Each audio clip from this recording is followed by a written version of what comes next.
Yun nga guys, bago natin syempre i-transfer yung mga gamit dito ni Lola ay pinapalinisan muna natin sa kanya para maging malinis muna dito sa kanyang kusina bago natin ipaglalagay yung mga gamit sa kusina ni Lola Maria. So, ayan. Watch out!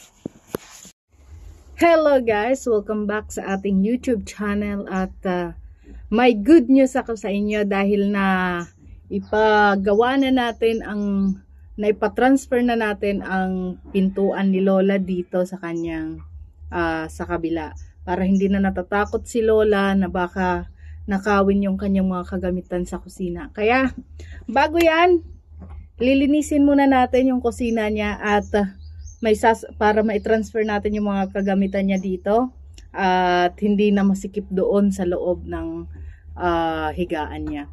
So bago yan, may mga katanungan lang tayo na gustong sagutin, mga katanungan ng mga comments ng mga hindi ko alam kung basher or supporter or nakikipanood lang, basta lahat-lahat na sila. Kung supporter ka man, thank you so much. Hindi naman tayo nagagalit sa mga nagsasuggest, nagko-comments ng mga rude. Ginagawa nating inspirasyon yan para patuloy nating pagbutihin ang ating ginagawa. So, eto nga, may nabasa tayo nung isang araw. Ang tanong niya, kasi nakita niya si Lola na kumakain ng saging yata yung ulam ni Lola, na ganon. Ang sabi niya ay ubos na ba daw yung monthly allowance na binigay kay Lola na ganon. So, unang-una po, sir, madam, hindi porket nakikita nyo na mag-uulam si Lola ng gulay or saging or di kaya ayaw niya munang mag-ulam kasi gusto niya maglugaw muna. Hindi porket nakikita nyo na ganyan ay wala na siyang pera or ano pa man yung iniisip nyo. Siyempre, yung matanda nagtitipid din ng kanyang pera dahil hindi lang naman pagkain ang pinanggagamitan niya. Unang-una, bumibili siya ng kanyang medicine, yung kanyang maintenance, 'di ba? So, sabihin ko na sa inyo, wala pong nagbibigay na kay Lola ng pera na panggastos niya dito sa kanyang bahay, ng kanyang pagkain or kung ano man. Bale, nakadepende na lang yan si Lola sa ibinibigay na monthly allowance ni Ma'am Athena. So, magpasalamat po tayo. Maraming salamat kay Ma'am Athena at siya ang magiging tawag dito, siya yung binigay ng Diyos na maging gabay ni Lola sa kanyang financial assistance.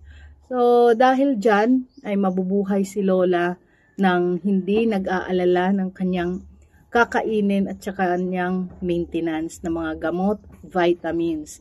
Di nyo ba alam na ang mahal-mahal ng kanyang maintenance at saka vitamins? So, tapos tatanong nyo, ubos na. Eh syempre guys, hindi naman ubos. Magtitipid lang po tayo at matagal pa bago matapos ang buwan. Nagtitipid lang yung matanda. 'Di ba? Hindi ba pwedeng ganon? So, kung tinatanong mo, nasaan na? Nandyan lang sa kanya. Hindi natin hawak yun. Bahala na si Lola gumastos kung anong gusto niyang gastosan. Siyempre, si Lola hindi rin naman grocery, hindi makapunta sa palengke para mamili ng kung ano-ano ng gusto niya. Siya po, minsan kapag wala ako dito, hindi naman ako 24 hours na nandito sa kanya nagbabantay. Minsan, inuutusan niya yung mga tao na kapitbahay niya, pupuntahan niya na kung pwede makikisuyo siya, ibibili ng ganito, ng ganyan. Tapos, syempre, para naman maging masaya yung inutusan niya ay binibigyan niya ng pakonsuelo. Ganun yon. Ganun guys. Ayan ang tanong mo. Sana ay nasagot na natin. At sana wag ka nang magtanong dahil yung nagbibigay nga sa kanya ng allowance. Hindi nga nagme-message sa akin kung anong pinanggagastusan ni Lola ng pera niya. Ikaw pa kaya, 'di ba? Ganun lang. So, good vibes lang tayo at sana wag tayong mag-comment ng mga ganyang bagay na hindi nyo naman sakop. Buti sana kung nagbigay ka, para bilangin natin kung magkano ang nagastos niya. Yun. Peace. Thank you for watching. At sana ay manood ka pa din para sa yun.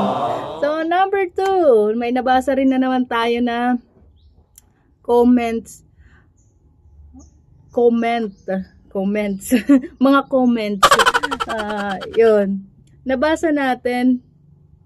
Yung naalala ko lang ganito ang sabi niya. Si Lola kasi yung nakaraang vlog natin ay parang pagod na, give up na si Lola sa kanyang buhay. So, ang sabi niya ay pagod na si Lola mentally, physically, spiritually. Pagod na si Lola kaya gusto na niyang mag-give up sa kanyang buhay. At dahil din sa walang kumakalinga sa kanya na kanyang sariling pamilya, kaya naiisip niya, parang naawa siya sa sarili niya. Yes, agree ako doon sa'yo. Agree ako doon dahil kahit nga ako nakita ko si Lola na parang nahihirapan na, pero sinasabihan ko siya na habang may huwag kang susuko kasi maraming nagmamahal sa'yo, lalong-lalo na ngayon at maraming sumusuporta sa atin, lalong-lalo na sa'yo, sa journey mo. Sana ay huwag kang susuko kung ano man ang iniisip niya dahil maraming nagmamahal sa'yo, hindi mo lang sila makita physically pero nakasupport yan, nagdadasal para sa'yo. Ayan ang sinasabi natin palagi kay Lola. So, yun, nabibigyan natin siya ng inspirasyon minsan. Sana ay naipapadama natin yon sa kanya. So, ngayon, yun na lang muna yung sagutin natin. So, ipakita ko muna sa inyo si Lola. Kumustahin natin siya kung ano na ba yung kanyang mga nararamdaman. Tara! So, ayan nga si Lola nagtatanggal ng kanyang muta dahil sabi ni Lola ay malangsa daw. Masangsang daw yung amoy ng kanyang muta. Bakit Lola? Parang isda na malangsa? Parang bulad. Parang bilad. Opo. Tuyo. Parang tuyo. Oo. Yung tuyo na kinakain. Pero may pampatak ka paano, Lola, sa mata? Opo. Pinapatakan nyo naman, Lola. Opo. So, kumusta ka naman, Lola? Kumusta yung pagkain mo? Kumusta yung katawan mo? Kumusta yung pakiramdam nyo? Okay la, pero ano na ako. Na ano, Lola? Mahina? Malambot. Malambot. Bakit naman kayo malambot? Hindi na bumalik yung lakas nyo magmula nung na-ospital kayo, Lola? Parang ganon? Sa tingin nyo, bumalik ba o hindi? Hindi. Hindi na? Opo. Pero umiinom naman kayo ng maintenance nyo. Yun nga. Opo. At saka yung... Nag-ano kukan at bantay ko. Nag-ano? Napaking gabi. Naghahanap kayo pag gabi ng gamot na iinimin nyo. Opo. Sinasabihan nyo yung bantay nyo.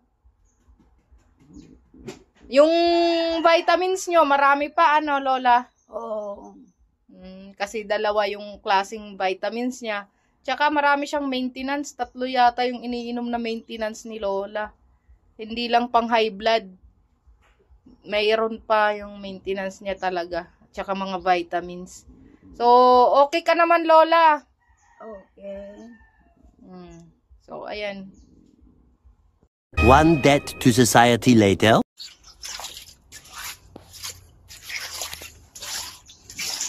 Pinapakuskus natin dyan para maging malinis dahil napakadumi. Ayan. Para naman maging presentable muna bago ipaglilipat yung mga ano ni Lola. Tingnan nyo, dumi. Yung mga gamit ni Lola dyan. So, baka gamitin ni Lola. Tanggalin muna natin yung plastic, dahil, sabi nyo, ay, baka matunaw. Yan. Wow! Ayan na nga, guys. Oh, bagong-bago. Tsaka yan. Later, in the void. Siyempre, guys, hindi makukumpleto ang ating paglilinis, pagtatransfer ng mga gamit ni Lola sa kusina kung hindi natin papalinisan to dahil sa sobrang dumi. Patingin nga ako sa loob, day. Pakita mo yung loob. Napakadumi. Tingnan nyo, guys, oh. Dumi. Kaya pinapalinisan natin yan. Meanwhile. Wow! Malinis na. Wow! Ayan. Ayan nga, guys. Ito na ang final result ng ating. So, kung mapapansin nyo, nandito yung lababo ni Lola. Nilagay natin muna yan dyan. Dahil may, may laman pa naman. Temporary lang yan. Tapos, yung hugasin ni Lola ay doon na siya sa labas maghugas. Ayan. Yan. Yan, yung tubig niya. So, ayan na, yung kusina ni Lola. A few inches later. Ayan, Lola, okay na yung kusina nyo. Masaya na kayo? Opo.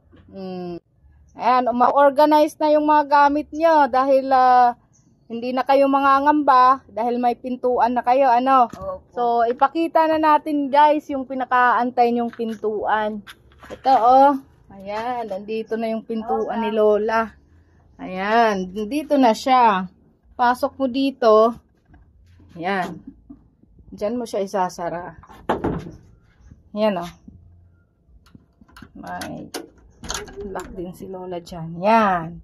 Tapos, pag sa labas naman, makita natin, pag isasara ni Lola, yan, dito.